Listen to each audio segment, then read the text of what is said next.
Bismillahirrahmanirrahim. Assalamualaikum warahmatullahi wabarakatuh. Mohon izin Bapak dosen Pak Heri Nur Ali dan Bapak Samsudin. Perkenalkan, nama saya ABD Rahman Rabani. Saya akan sedikit mempresentasikan 3 jurnal yang saya buat, yang saya kerjakan. Yang pertama adalah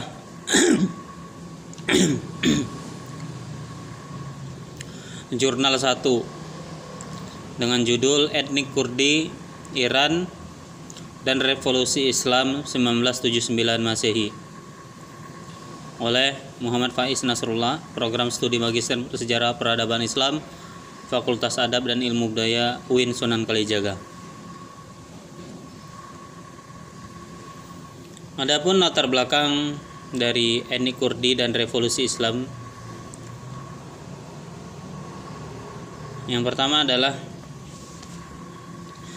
politik diskriminasi yang diterapkan oleh pemerintah Iran terhadap etnik Kurdi baik dalam hal politik maupun agama menjadi awal bermunculan gerakan resistensi masyarakat terhadap kebijakan politik negara, yang salah satu perlawanan itu muncul setelah revolusi Iran 1979.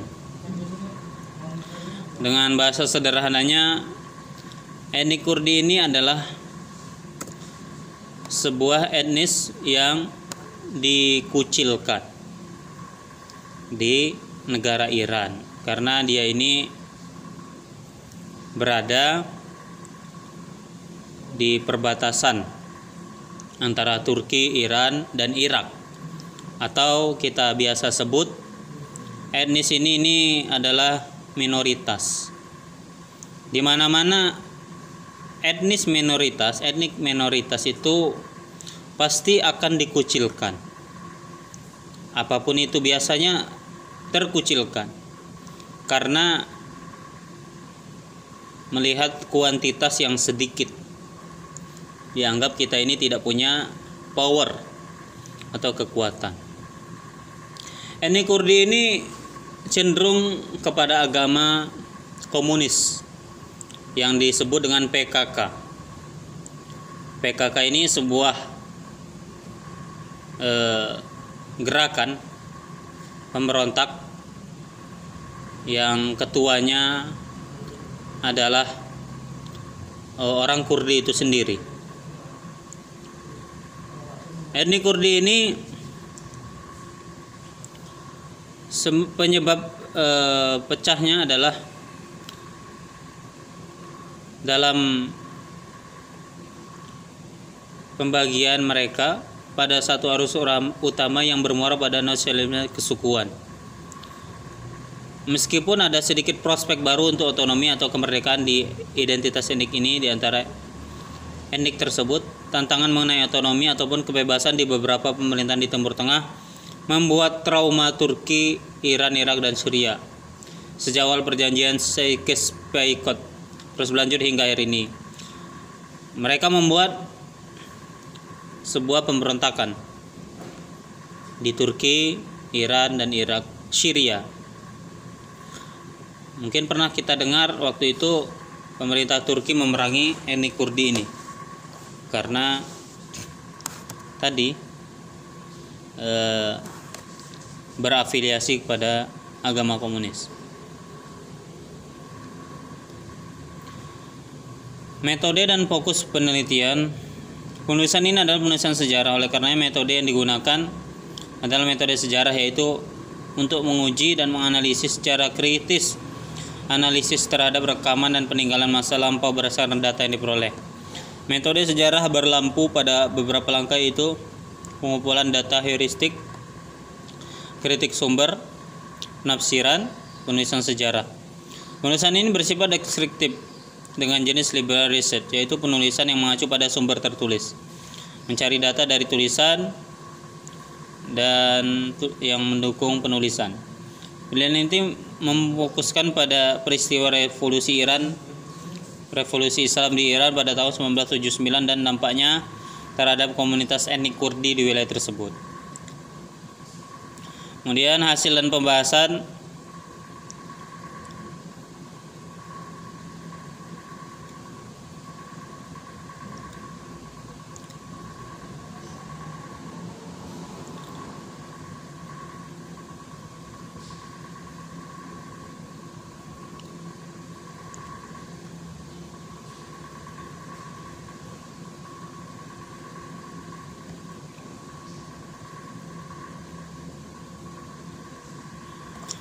perjuangan Kurdi untuk menentukan nasib sendiri di Iran menghadapi masalah baru dengan Republik Islam Iran. Kurdi menginginkan otonomi dan demokrasi setelah penggulingan Shah Iran. Tetapi mereka menemukan diri mereka terasing sebelumnya dengan tujuan memperoleh otonomi pada masa rezim berikutnya. Namun pada akhirnya etnik Kurdi mendapatkan diri mereka dalam kesulitan karena otonomi yang mereka inginkan berusaha dikubur jauh oleh rezim baru. Pemberontakan dengan kekerasan di Kurdistan Iran akan menguji stabilitas domestik Iran di wilayah Kurdi. Mengingat berbagai tantangan yang dihadapi Iran di bidang domestik dan regional, namun tidak ada indikasi untuk menyarankan bahwa etnik Kurdi itu menimbulkan ancaman serius bagi ketahanan seluruh rezim. Dalam hal ini, sifat ancaman yang ditimbulkan oleh etnik Kurdi ke Teheran harus dipertimbangkan dalam konteks yang lebih besar dari ketegangan domestik yang bersumber dari perselisihan etno-religius di antara banyak komunitas minoritas etnis dan agama Iran dan pusat-pusat oposisi politik lainnya dengan otoritas Islam berkuasa. Intinya, etnis Kurdi ini sampai saat ini masih dikucilkan oleh Irak, Syria, Turki, dan Iran. Mungkin ada sejarah yang membuat mindset masyarakat atau negara-negara di atas tidak mau menerima etnik Kurdi itu. Kemudian jurnal 2, Arabisasi pemerintahan Islam pada masa Khalifah Abdul Malik bin Marwan.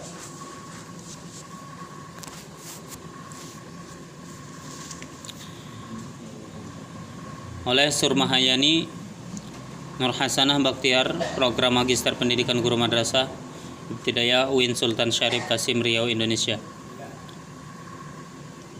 Munculnya agama Islam merupakan awalan dari pemerintahan Arab. Dari segi sejarah, Islam muncul sejak turunnya wahyu kepada Rasulullah SAW.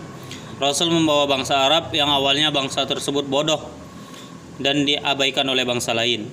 Kemudian dengan masuknya Islam, maka bangsa tersebut maju dan berkembang sampai sekarang. Agama Islam yang disebar Rasulullah dapat menggerakkan, memajukan, mengembangkan kebudayaan dan keperadaban dalam sejarah manusia. Bahkan kemajuan dunia barat mulanya bersumber dari peradaban Islam yang mana sumbernya dari kebudayaan Islam yang masuk ke Eropa melalui Spanyol, karena menjadi pokok kekuatan dan sebab timbulnya kebudayaan dalam agama Islam. Kebudayaan yang muncul itu dinamakan peradaban Islam yang awal berkembangnya pada pemerintahan Arab. Pada saat ini, apabila peradaban Islam tidak dapat dilestarikan atau dijaga oleh bangsa Arab pada waktu itu, maka agama Islam akan mengalami penurunan dan Arabisasi pemerintahan Islam pada masa Khalifah Abdul Malik.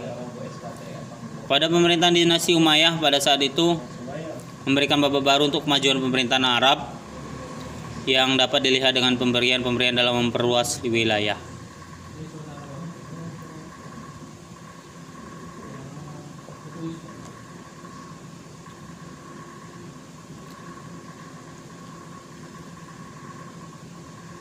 Abdul Malik bin Marwan dilantik sebagai khalifah di samping setelah ayahnya pada tahun 65 Hijriah atau 684 Masehi.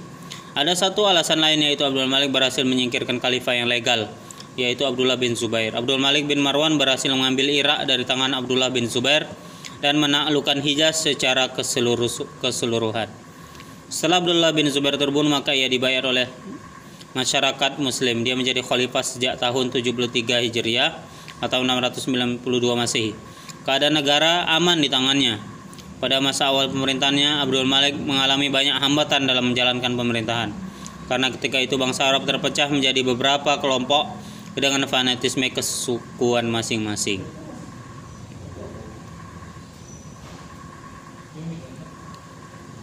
Kemudian kesimpulannya adalah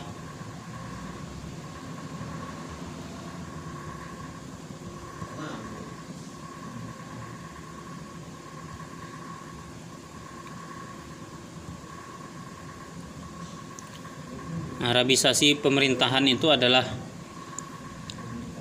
sebuah hal yang bagus yang diadopsi dari Khulafaur Rasyidin, karena di dalam pemerintahan yang berdasarkan Al-Quran dan As-Sunnah yang dipraktikkan oleh Khulafaur Rasyidin, insya Allah membawa sebuah negara menjadi barokah, makmur dan sejahtera. Jadi Arabisasi itu tidak salah ketika itu dilakukan dengan cara-cara yang tepat. Kemudian jurnal 3 judulnya adalah Membumikan Etika Politik Islam Nabi Muhammad SAW periode Madinah dalam konteks perpolitikan Indonesia. Latar belakang narasi besar sejarah umat Islam mencatat bahwa Muhammad SAW hijrah ke Yatsrib pada tahun 622 Masehi. Perintah eksodus Muhammad dari Mekah ke Yatsrib dilatar belakangi oleh dua faktor utama. Pertama, besarnya siksaan dan penganiayaan kepada kaum Quraisy kepada beliau baginda Muhammad SAW. Akhirnya karena tekanan yang sudah sangat keras dari kaum Quraisy, kafir Quraisy pada saat itu, membuat tekad yang kuat di dalam diri Nabi Muhammad untuk hijrah, untuk pergi ke kota Madinah. Hijrah Nabi Muhammad ke Yatsrib atau Madinah merupakan episode awal dari kegiatan politiknya yang menjadi titik mula pesatnya penyebaran ajaran Islam di Jazirah Arab. Karena pada saat itu masyarakat Madinah mudah sekali menerima agama Islam yang dibawa oleh Nabi Muhammad. Mereka menyambut dengan kehangatan, menyambut dengan rasa persahabatan, sehingga sukseslah dakwah Nabi Muhammad di kota Madinah, tidak sesusah di kota Mekah. Karena itu disebut Madinah Al-Munawwarah, yaitu kota yang bercahaya. Karena apa? Karena hidayah agama Islam sangat mudah turun di sana, sangat mudah diterima oleh masyarakat sana. Kemudian selanjutnya adalah bagaimana perpolitikan di Indonesia bisa mengadopsi periode Madinah Rasulullah SAW itu. Bagaimana itu? Tentunya dengan etika politik Islam. Bagaimana konsep etika politik Islam? Perlu diketahui definisi dari dua kata, yaitu etika dan politik. Pertama, ketika etika secara etimologi berasal dari bahasa Yunani, yaitu ethos, yang memiliki banyak arti, yaitu kebiasaan, akhlak, watak, perasaan, sikap, dan cara berpikir. Sementara itu secara istilah, Kabartens mendefinisikan etika sebagai nilai-nilai dan norma-norma yang menjadi pegangan bagi seseorang atau kelompok dalam mengatur tingkah lakunya. Kemudian politik. Politik itu adalah sebuah